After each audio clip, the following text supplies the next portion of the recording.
بسم اللہ الرحمن الرحیم۔ دعائے رجب۔ حضرت امام جعفر صادق علیہ السلام نے محمد بن ذکوان کو ماہ رجب میں ہر نماز کے بعد یہ دعا تعلیم فرمائی۔ بسم اللہ الرحمن الرحیم۔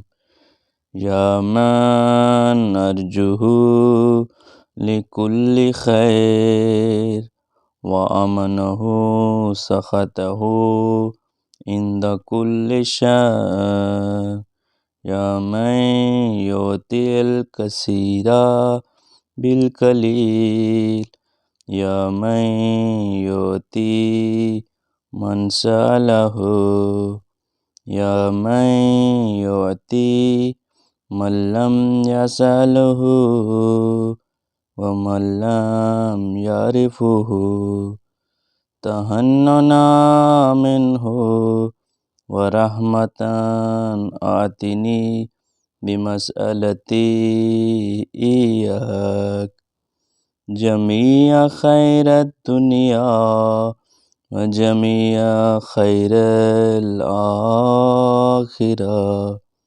وَاصْرِفْ عَنِّي بِمَسْأَلَتِي إِيَّاكَ جَمِيعَ شَرِّ الدُّنْيَا وَشَرِّ الْآخِرَةِ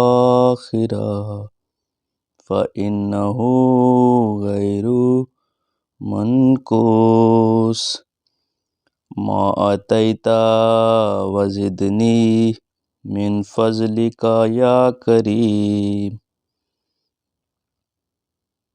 یا ذا الجلال والإکرام یا ذا النعماء والجود یا ذا المن والطول حرم شیبتی علی النار اللہم صل علی محمد وآل محمد وعجل فرجهم